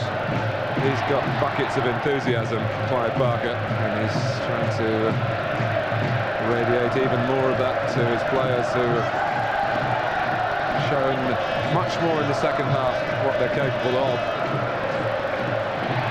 There were times when defensive naivety seemed to be a really major problem in the opening half an hour, which is surprising given in Clive Barker's time I think they've only ever lost one game by a margin of 2 goals. Yeah, the first 20-25 minutes they obviously had a game plan to sit and try and make sure they didn't concede a goal, but they looked very nervous in the defending. And it's just a pity with the chances that England created that we didn't capitalise on those chances and make the score a one that they couldn't get back. Well, Paul Scholes is about to earn his first cap for England as a substitute with still more than 25 minutes to go. And he could go into the Teddy Sheringham role. It is Sheringham who's coming off. One would suggest that would be with Poland in mind. It would be a surprise if Sheringham doesn't start next Saturday in partnership with Shearer, but the Manchester United fans in this big Old Trafford crowd, and there's a good many of them as you can hear, give a great welcome to Scholes. It's fantastic for the young lad, isn't it? This lad can't even get in the Manchester United team on a regular basis, but what a goal-scoring record he's got. And it wouldn't surprise me or anybody else involved in Manchester United here today that if he pops up with a little goal. He's one player, of course, who might just secretly be pleased that Eric Cantona has retired. Give him more opportunity in that sort of area of the pitch that Cantona has dominated in his time as King of Old Trafford. I'm sure he's far too diplomatic to say it publicly, but I'm sure deep down, yeah, he'd be pleased to see big. It's a big barrier out of his way. There's another step closer to a regular first-team place. Scholes, yet another of that European under-18 winning side for England in 1993 to graduate to full international level, along with the likes of Sol Campbell and Robbie Fowler, whose absence today has been duly noted. Scholes. It's not the worst ball either. That is a great ball in. He's put it between the goalkeeper and the defence. He's put it in with pace. He's put it with accuracy. He's got every right to expect somebody to break the neck to get on the end of that. He's a very unflappable character, Paul Scholes. Just comes in to Old Trafford, they tell you, and gets on with his job, whether he's playing for the first team or the reserve team at times here, and I'm sure he'll bring that attitude into a senior international as well. He seems to have the temperament for what's required at this level, but it is a big step up. It'll certainly help that it's at Old Trafford, and he's amongst friendly faces, and it's an environment he knows very well.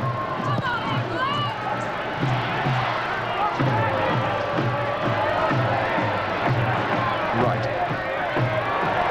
Making it England through his own hard graft, and then being asked to find a sprint as well, but Fish actually was away a little bit quickly, and Wright couldn't catch up and fouled Mark Fish. Yeah, incidentally, he's just tugging at his shirt. He's second best day, Connor. Referee's right. Schwab.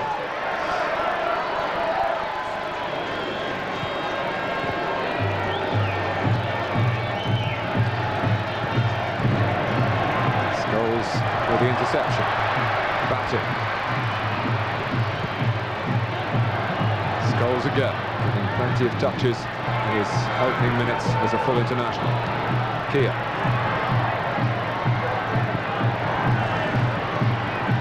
It's been a much more even second half. England, if they don't win the game, will feel that the crucial opening half an hour didn't maximise their possession. The fact that South Africa took time to bed into this experience. The opportunities were there, but only one of them was taken. Batty. That's going. Trying to tell Scholes where to go.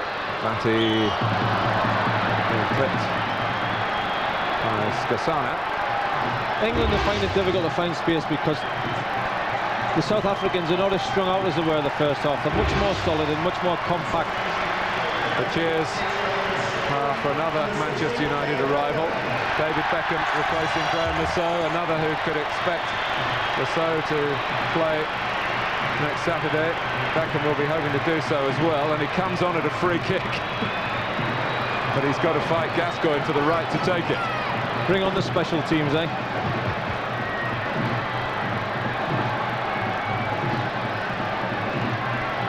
Referee concentrating on getting the ball back, and a yellow card shown either to Shreu or to Tovi in the centre of that wall.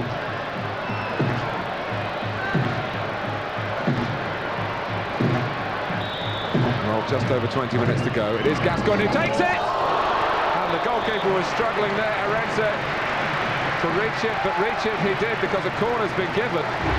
Well, David Beckham's a free kick master on this particular pitch in England, but that's a fantastic strike by Gascoigne. He's just clipped the outside of the post. Seemed to just clip the post. I don't think the keeper touched that. Certainly one or two complaints from the South African players that he didn't, and it should have been a goal kick. Instead, it's an England corner. cleared by Toby. Pearce prods it back. Masinga knocks it forwards. Skosana is up there. And he's strong in possession, but just ran out of room.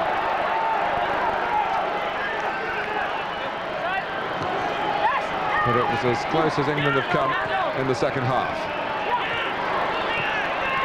Gascoigne. Phil Neville has switched to play on the left-hand side, as he does, of course, for Manchester United. He says he prefers it, although he's very right-footed. Well, I think he's been very dominant on the right-hand side. There's a Gascoigne free kick. Great whip, accuracy, power. Goalkeeper's lucky. 2 inches to the right-hand side, that was a goal. That was 2-1. That's pure ability.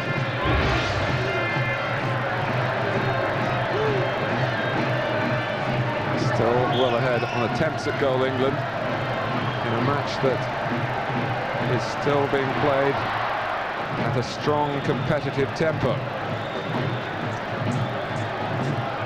And Glenn Hoddle and John Gorman now concerned about the South African free kick that Khumalo will take.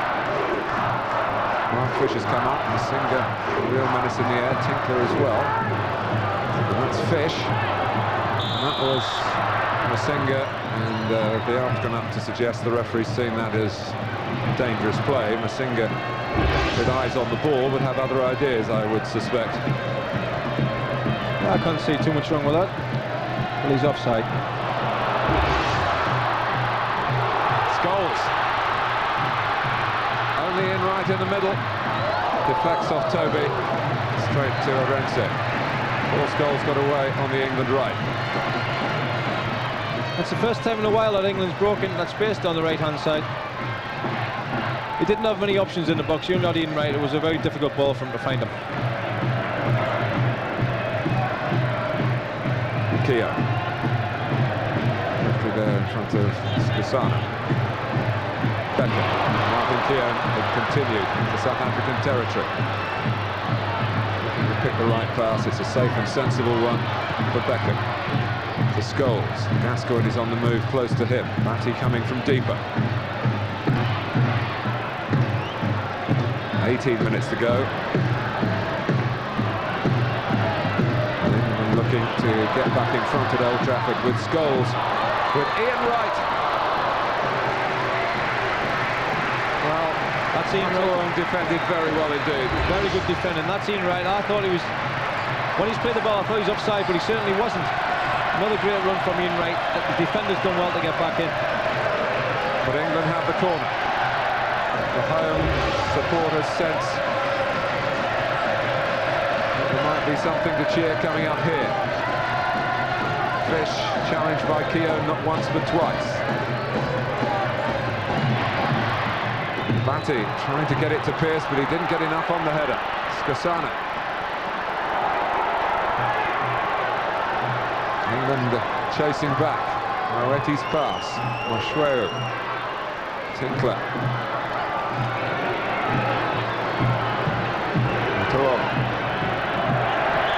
Scholes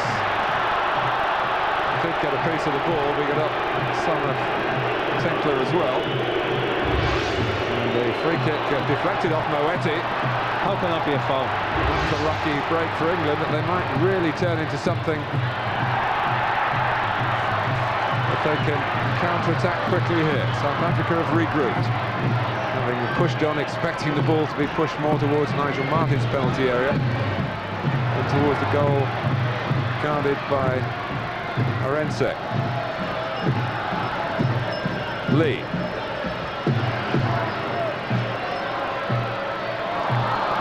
Can't take it with him.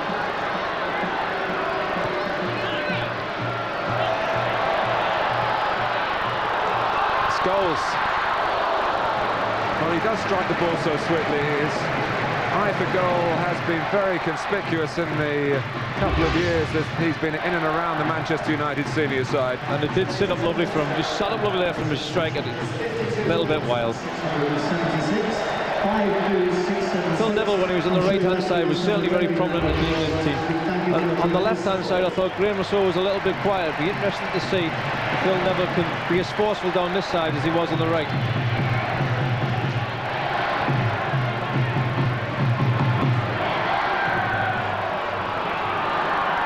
Gascoigne, lovely trick to get a yard on Moetti, who could only get the ball back by fouling.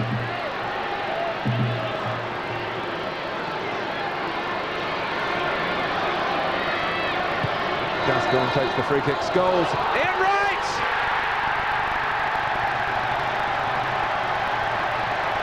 Ian Wright scores for England in England. And after a couple of years in the international wilderness, Ian Wright makes his own statement to Glenn Hoddle. I'm absolutely delighted for Ian Wright, but look at this young kid. He's a young lad. How old is he? 19, 20, right as a button. Doesn't see the movement. Picks his head up. It's a little flick on, intelligent flick on. Right, he gets exactly what he deserves. Bang, back of the net. Love it. Well, some protests from South Africa, whether they thought that the referee hadn't indicated that the free kick could be taken. Gascoigne certainly took it. Paul Scholes played his part. And Ian Wright, who scored 1 goal in Poland, 4 away in Bologna against San Marino, now scores on home territory. I think if we see that again, Martin, I think what the defenders are probably unhappy about, I think they might feel that Ian Wright used his right arm a little bit there rather than just his trunk, and I think that's what they're moaning about. On comes Kalele.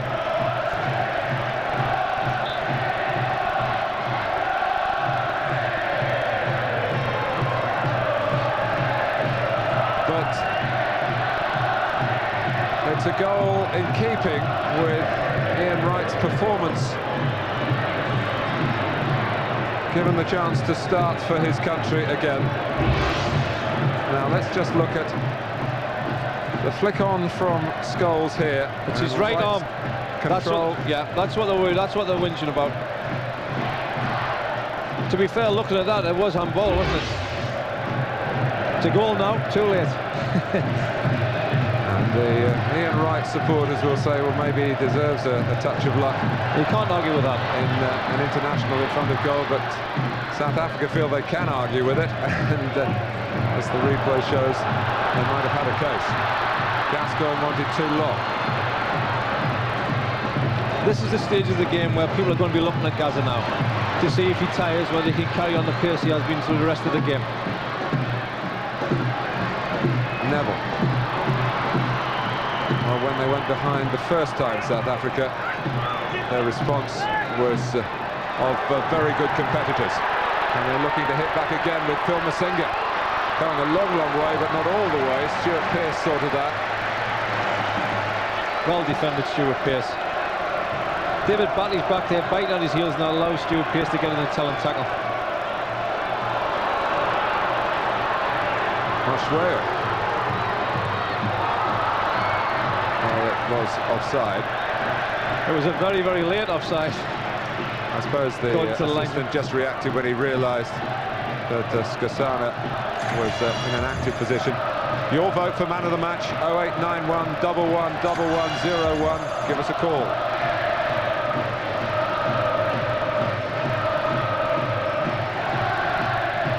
Right.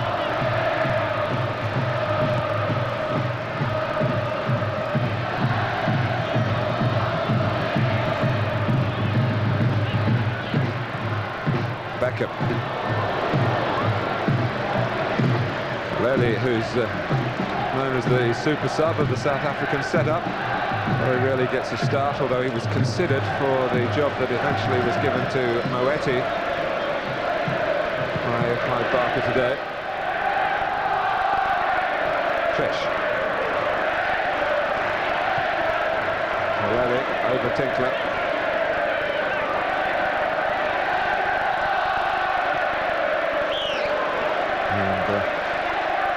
Referee quick to blow them, quick to make the point to Moetti that he was a bit late on Gascoigne. Trying to drop it for Beckham from long range with the pass, and it got to its target. England well represented in the centre. And Lorenzo doing well coming off his line.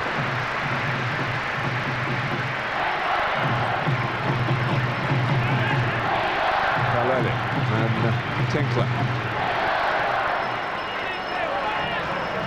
Gossan. And in the better of Neville. And it takes a little doing the way Philip Neville's played today.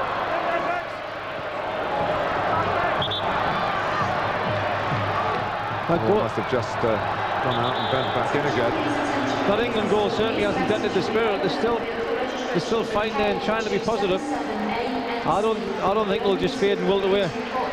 Off comes Rodley, the scorer of England's first goal. And on comes Nicky Butt for his second cap. The first also as a substitute at Wembley against Mexico at the end of March.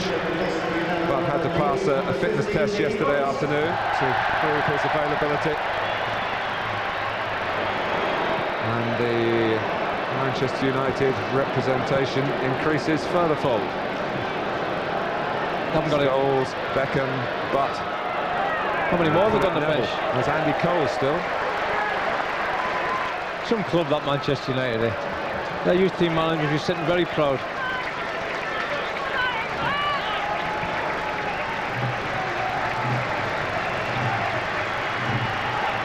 Tinkler.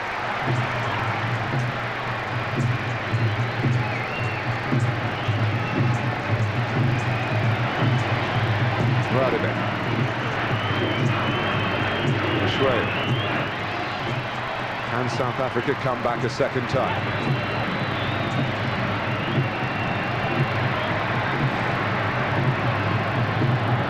Batting. Beckham. And Neil Tovey, who incidentally holds a British passport. His father comes from Bournemouth. Getting it away. Under some pressure from the run of Nicky Butt from midfield. Slight mix-up there. The defender did well actually, because Nicky Butt came short for the ball, wanted to throw it over his head, and the defender just put his body in the way and stopped him running. Well, for Sky Sports viewers, the playoffs continue tomorrow. Brentford versus Crewe. And on Monday, Crystal Palace and Steve Coppell against Sheffield United and Howard Kendall for a place in the Premiership for next season.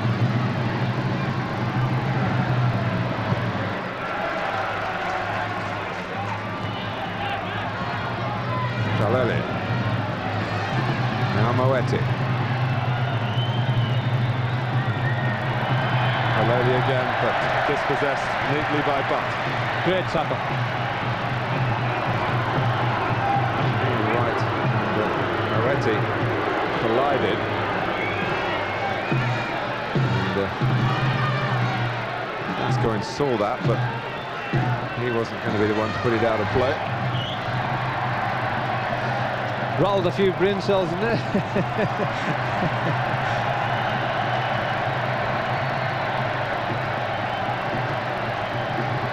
Well, as the crowd enjoy it. Barry, a word for you about Paul Gascoigne's performance, because he is, as ever, the subject of the great national debate. Should he or shouldn't he be involved? Should Glenn Hoddle, will Glenn Hoddle build his plans in Poland around Gascoigne? Yeah, I think he's the one man who can say is the absolute talent in the team. He's got the creativity to turn a game, not just by himself, but also the production line for the front players to make forward runs and him to pick them out. Today, he's looked strong, he's worked his socks off. I mentioned about 5 minutes ago, this is the time where Glenn Hoddle, 10 minutes ago, Glenn Hoddle will be looking at him to see how his strength is. Since I've mentioned it, he's been on more runs, closing down, than I've seen him do for most of the game. I think Gaza is trying to prove a point tonight. Reminder again, as you consider your man of the match, 0891 111101. And the crowd don't want this to finish. They're having a wonderful time in a wonderful stadium.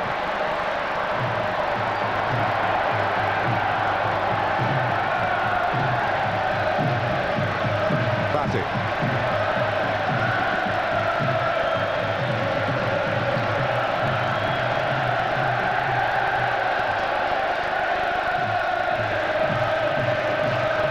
Beckham.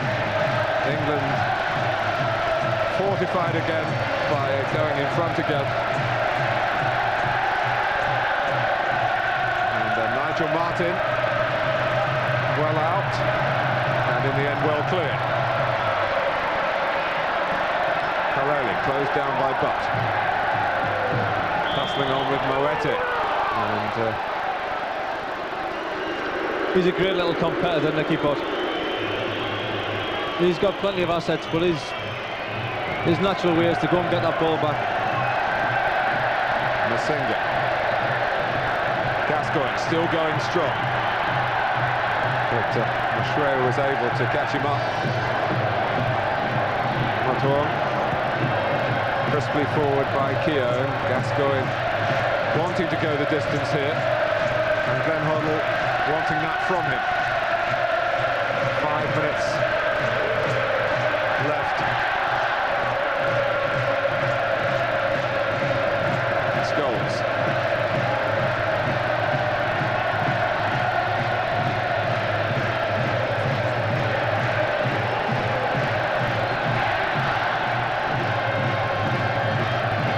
Scholes. Southgate hasn't had too many opportunities to come forward like this. Neville leaving Kalele, crossing brilliantly to show that he has got a left foot. It's a great asset to be two-footed like that. He's been outstanding on the right-hand side. He comes over the left-hand side and fizzles in a great ball with his left foot. Masinga still full of movement for South Africa, but having got the ball, then gave it away rather cheaply. And they're finding it harder and harder at this stage to get it back, Clive Barker's team. Yeah, England are in charge now. They're enjoying the game. Knocked it around their own pace. We've seen Kazakhstan on the ball, picking players off.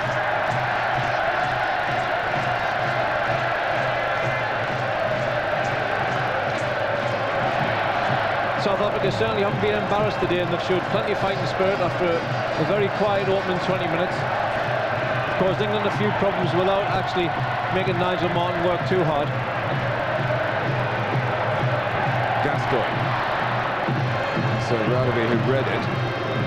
Moeti who takes it on. He needs a bit of help here because Gascoigne got across to make the challenge, and at this stage it's as important to see him doing that sort of thing as it is to see him providing a trick or two.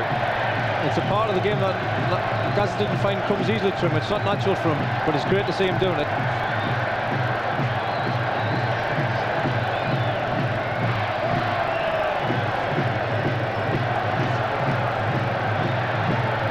Scholes.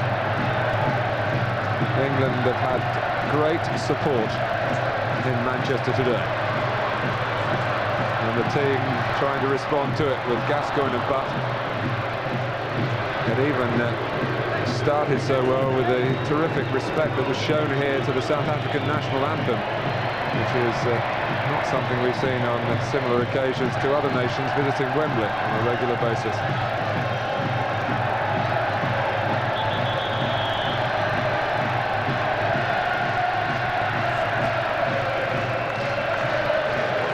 Well, Clive Barker's going to make 2 more changes.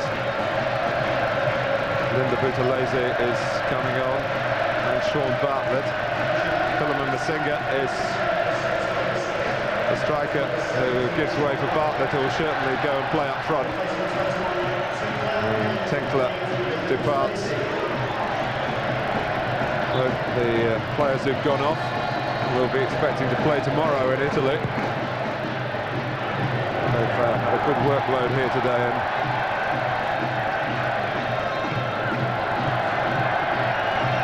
here's Butt for England. Flag was up against Gasana. Just a word about the back three about England, Martin. I think for the majority of the game they've coped quite well. They've kept the forward line in front of them on the edge of the box. I think when the goals happened, I think what was said at half-time is spot on by Joe Ryle. Because we didn't have a natural ball winner in midfield, there wasn't enough pressure put on the ball. But I don't think South Africa has caused our back three too many problems. Well, the votes have been cast, and Ian Wright has been named the green flag man of the match. Well, I 100% endorse that. I think he's been outstanding from start to finish. And the fact that he's got his goal will make it all more special for him. And he polled 55% of the votes.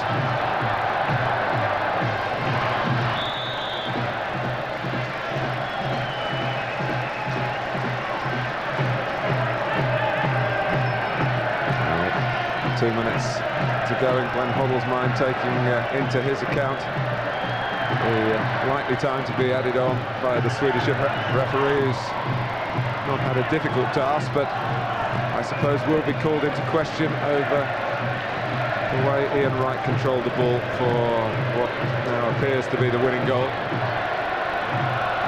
Wright for Gascoigne, and England with Scholes have another chance. Great block by Fish. Not letting up in the closing moments. That ball from Ian Wright was absolutely fizzed at Paul Gascoigne, and watch his touch here, ping, and it's instant control inside. Lovely little ball, great run. Paul Scholes, where he loves to be, in the box, shooting at goal.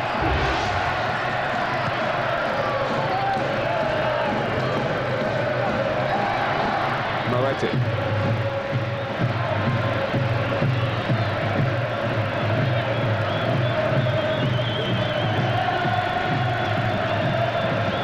Butalese.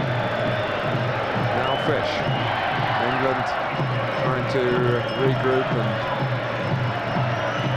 fashion a strong defensive shape to make sure that there are no mishaps at this very, very late stage of the match. And Ian Wright is there again in the correct place to defend from the front. This is a good result for England, and never mind that Ian Wright used his arm to help get the second goal. England thoroughly deserved this win. You would expect them to beat South Africa, but certainly when they go away next week to Poland, there's going to be a lot more questions asked of them. It's going to be a lot tougher task. But Glenn Hoddle's learned a lot of things today about certain players and how they play together.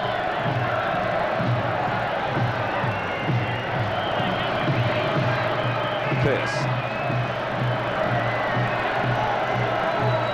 35 now, Stuart Pearce, but still absolutely committed to the cause and relishing the chance to be involved again, and as it turned out with Alan Shearer being protected today, the leader of a winning England team, as it seems certain to be, with Batty and Keown keeping the ball. Southgate.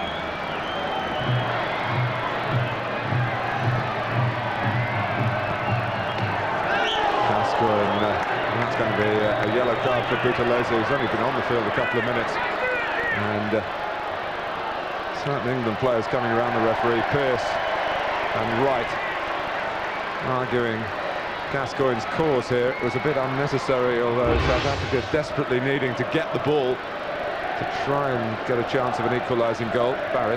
That is a bit naughty.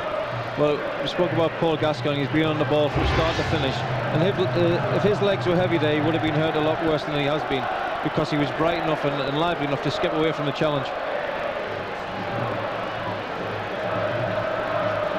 Well, the man called Linda is actually one of the toughest of the South African players, and Paul Gascoigne has just found that out. The Marvin Hagler look to Linda Butalese. Well, I can only hope he hasn't done anything seriously wrong to Gazza, because I think he's had a very good, steady game today. He's been involved in everything with England. Be shame for him to get another setback now. I think he just caught the top of his foot as he was skipping away. Oh, he's caught him on the shin as well. Crazy, absolutely crazy. This stage is a game. Well, some of Paul Gascoigne's misadventures have been self-inflicted down the years, but that was certainly to the blame of Butalese. Just looking at Gascoigne's record, since he made his debut against Denmark, getting on for 9 years ago, he's played in around half of England's games since then. And in years to come, he'll look back and think, well, he should have played more than a half. Well, there's a player wants, first of all, a player wants his first cap, and then he wants as many as he can get. We've been reading about Alan Shearer. He's desperate for caps. And down to circumstances, Paul Gascoigne, unfortunately, he will have an awful lot more caps stuck away in his cabinet at home. Well, Jamie Redknapp's already on crutches and heading for a hospital and an X-ray. Let's hope that the news on Gascoigne is a little better than that, and that there's only a precautionary feel about this, but the medical men have certainly got that right leg very heavily strapped up. But here's Scholes. Sol Campbell has come on, but he's not going to get a touch of the ball. Well, that's a sad end to an historic football match. Gascoigne well enough to join in the applause for England's victory, in which he's played a prominent part. A victory to keep up England's morale, with Poland away looming large. South Africa thoroughly enjoying the experience of coming here, but as worthy competitors in their own right, not enjoying the result. They went behind to Rob Lee. Masinga equalised. Then the right arm, the right foot, the right touch from Ian Wright. The goal given, the winning goal. Glenn Hoddle's 6th win in 7 matches this season.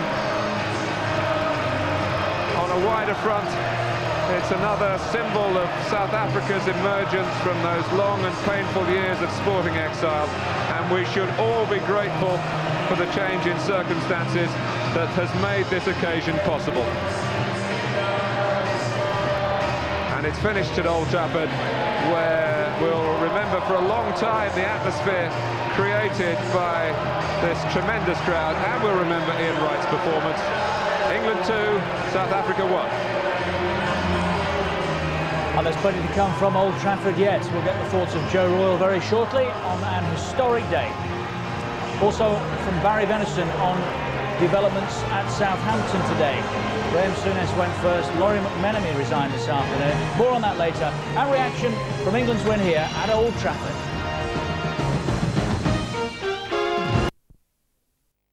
For the first 20 minutes they were fantastic. We couldn't get the ball off them.